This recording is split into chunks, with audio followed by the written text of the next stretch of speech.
परसवाड़ा के समीपस्थ ग्राम भादुगोटा में वनवासी राम कथा का वाचन पंडित धीरेन्द्र कृष्ण शास्त्री के मुखारविंद से दूसरे दिन भी जारी रहा, जहां बागेश्वर धाम के पीठाधीश पंडित धीरेन्द्र कृष्ण शास्त्री की एक झलक पाने आस्था का जनसैलाब उमड़ पड़ा, जिसमें तकरीबन 2 से 3 लाख की संख्या में श्रद्धालु उपस्थित रहे हैं। 1 घंटे तक दोपहर में अलग से लगा दरबार।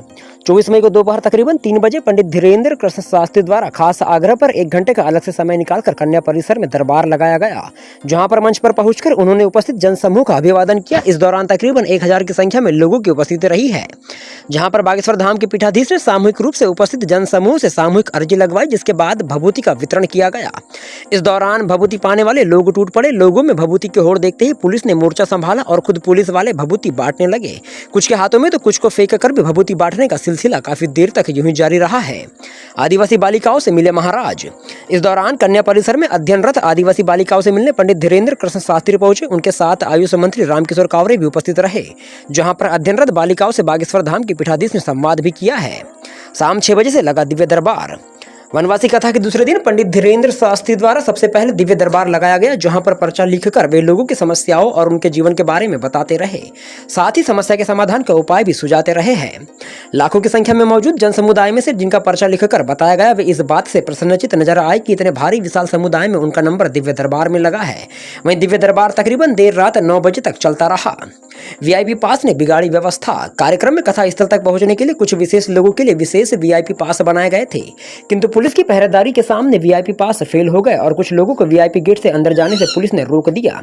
इस दौरान धक्का मुक्की भी हुई। वहीं कुछ लोग एंट्री नहीं मिलने पर नाराजगी जाहिर करते हुए भी नजर आए हैं। वहीं लोगों का कहना रहा है कि अंदर प्रवेश ही नहीं देना था तो पास किस लिए जारी किए गए थे।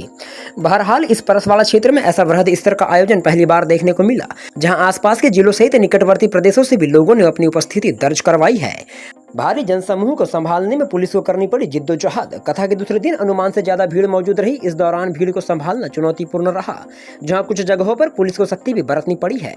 हालांकि पुलिस के इस रवैये से कुछ लोगों में नाराजगी देखने को मिली। वहीं अनुमान से ज्यादा भीड़ ने व्यवस्था को डगमगा दिया था, जहां लोगों के बैठने के लिए कारपेट या फट्टी कम पड़ गई। फिर भी लोगों में महाराज के प्रति ऐसी आस्था देखने मिली कि कुछ खड़े नजर आए तो कुछ सड़कों पर ही घूमकर आयोजन का आनंद लेते रहे हैं। हालांकि भीड़ अधिक होने के कारण लोग दिव्य दरबार के आयोजन के दौरान ही वापस लौटते भी नजर आए हैं। बहरहाल परसवाड़ा क्षेत्र में ऐसे विशाल आयोजन की लोगों ने सराहना की है और कहा है कि ऐसे धार्मिक आयोजन इसके पहले कभी नहीं देखे गए। पहला शब्द संपादक ब्रजेश मिश्रा की रिपोर्ट। आता हूँ, यदि किसी प्रकार की कोई गलती, किसी प्रकार से कोई त्रुटि हुई होगी तो मेरे सेवादार या मेरे यहाँ पर काम करने वाले कार्यकर्ताओं के अगर मुंह से कुछ बातें निकल गई होगी तो उन्हें अपना छोटा भाई, बड़ा भाई मानकर माफ कर देंगे। ऐसा मैं आप सब लोगों से प्रार्थना करता हूँ, आप सबसे निवेदन करना चाहता हूँ। आज यहाँ पर कथा के पहले आरती होगी। आरती में हमारे बीच में हमारे भारत सरकार के मंत्री आदरणीय फग्गन सिंह कुलस्ते जी हमारे बीच में हैं, वे आरती में शामिल होंगे। हमारे बीच में